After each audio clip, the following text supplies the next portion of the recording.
Doctor మూలి Venkatakrishna Reddy. నేను Loyola degree కాలేజ్లో assistant లైబ్రరీగా retired అయినా గత మేలో. ప్రస్తుతం ప్రశాంత వాతావరణంలో ప్రశాంత జీవనం గడుపుతున్నాను. నా తోట పనులు నేను తప్ప. ఈరోజు ఉదయమే పొద్దున్నే పేపర్ చూసిన. ఎట్లా రాయబుద్ధి అవుతుందో ఇట్లాంటి వార్తలు ఏమో నాకు అర్థం కాదు. అవినాష్ డైరెక్షన్ అంట, కృష్ణారెడ్డి యాక్షన్ అంట. ఎవరు డైరెక్షన్లు చేస్తున్నారో ఎవరు యాక్షన్లు చేస్తున్నారో ప్రజలందరికీ తెలుసు. మళ్ళీ ఇట్లాంటి వార్తలు ఈ జ్యోతి వాళ్ళు రాయడం చాలా బాధాకరమైన విషయం. ఇది మీ యాజమాన్యాన్ని కూడా చెప్పండి. మీరు నాకు మంచి ఫ్రెండ్స్, అందుకని మీకు చెప్తున్నాను. నేను ఫస్ట్ సారు మర్డర్ జరిగిన తర్వాత అక్కడ ఒక లెటర్ దొరికితే ఆ లెటర్ నేను ఇమీడియట్గా నరెడ్డి రాజశేఖర రెడ్డికి నేను తెలిపితే ఇట్లా లెటర్ ఉందని చెప్పేసి దాని మీద దాచిపెట్టు, ఎవరు చూపించొద్దు అని చెప్తే అది ప్రాబ్లం అవుతుంది పోలీసులతో అని చెప్తే కూడా నీకెందుకు, నేను చెప్పిన పని నువ్వు దాచిపెట్టు ఎవరు తెలియకుండా అని చెప్తే నేను చెప్పిన ప్రకారం చేసిన. వాళ్ళ దగ్గర నేను పని చేస్తున్నా కాబట్టి ఉప్పు పులుసు మా సారు వాళ్ళు తింటాను కాబట్టి వాళ్ళేమో చెప్పినోని ఇరికిచ్చినారు. చేయించినోడు రాజశేఖర రెడ్డిని నాకు చేయించినోడు ఏమో బయట ప్రశాంతంగా ఎక్కడ వాళ్ళేమో బాగుండాలి, అందరూ హ్యాపీగా తిరగచ్చు.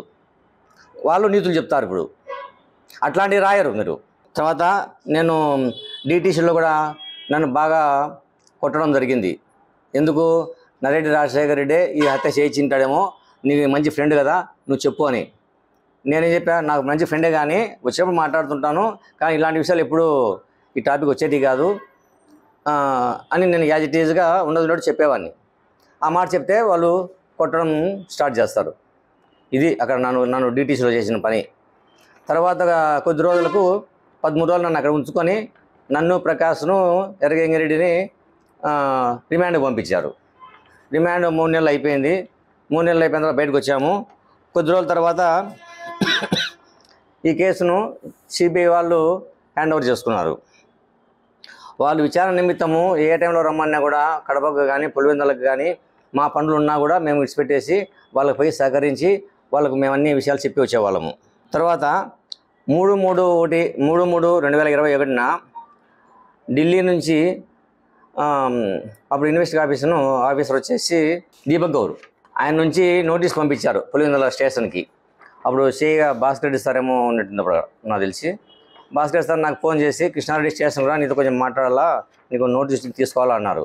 ఇమ్మీడియట్గా వెళ్ళా అక్కడికి. వెళ్తే ఇట్లా నీకు నోటీస్ ఇచ్చారు, ఢిల్లీలో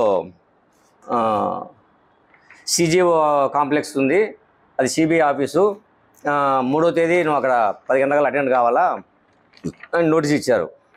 సరే నేను తీసుకున్న వెంటనే ఇంటికి పోయి నేను నరెడ్డి రాజశేఖర్కి కాల్ చేసిన. ఇట్లా నోటీస్ ఇచ్చారు, ఇట్లా ఢిల్లీ ఇవ్వమంటున్నారు అని. నాకు అంతకుముందు వారం కిందటే నాకు చెప్పేవాడు, నిన్ను హైదరాబాద్కు పిలిపిస్తారేమో, హైదరాబాద్ విచారిస్తారేమో అంటే. ఆల్రెడీ ముందు కథ తెలుసు వాళ్ళకి. తెలియనట్టు నా దగ్గర డ్రామా ఆడించుకుంటున్నారు వాళ్ళ దగ్గర పెట్టుకొని నన్ను. సరే అని చెప్పేసి నేను విషయం చెప్పిన తర్వాత సరే వెళ్ళు, ఏమవుతుంది అక్కడ వాళ్ళకి సహకరించు, 4 రోజులు వెనక్కి వస్తావు కదా, అక్కడ పోయే ఫ్లైట్ ఛార్జీలు, తర్వాత అక్కడ బోర్డింగ్ అండ్ లాడ్జింగ్, నీ ఎక్స్పెండిచర్ అన్నీ నేను అరేంజ్ చేస్తాను అని చెప్పారు.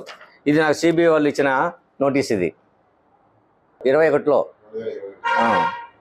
నన్ను ఢిల్లీకి పిలిపించినప్పుడు. తర్వాత నాకు ఫ్లైట్ టికెట్ మా పెద్ద కొడుకు రాజేష్ అనే పిల్లోడు వాళ్ళ ఆఫీస్లో పనిచేసేవాడు రాజశేఖర్ దగ్గరనే. నాకు ఢిల్లీకి పోవడానికి ఫ్లైట్ టికెట్ కూడా మా రాజేష్ మన అకౌంట్లో డబ్బులు కట్టేసుకొని ఫ్లైట్ టికెట్ బుక్ చేయని ఫ్లైట్ టికెట్ పెట్టించాడు నాకు. తర్వాత ఈ పైన విజిటింగ్ కార్డు ఉంది చూడు, అక్కడ ఎయిర్పోర్ట్కి ఒక పిల్లని అరేంజ్ చేశాడు నాకు. అక్కడ రిసీవ్ చేసుకొని లాడ్జీ చూపించేసి అక్కడ చూసుకోమని చెప్పని.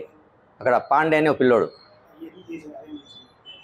రాజశేఖర్ ఉండి నాకేటో జరుగుతుంటే ఇంకా మిగతా సామాన్య కట్టులకు ఈ పోలీసు వాళ్ళు అయితేనేమి ఇంకా ఎవరైతేనేమి ఇది న్యాయాలు జరుగుతాయా?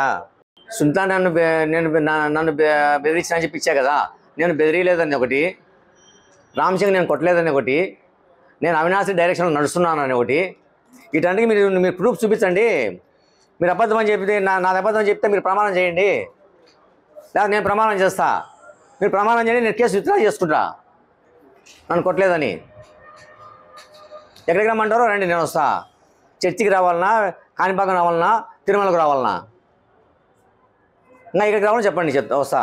మరిన్ని వీడియోస్ కోసం ఛానల్ ని సబ్స్క్రైబ్ చేయండి. లేటెస్ట్ అప్డేట్స్ కోసం వాట్సాప్ ఛానల్ ని ఫాలో అవ్వండి. అండ్ లింక్ డిస్క్రిప్షన్ లో ఉంది.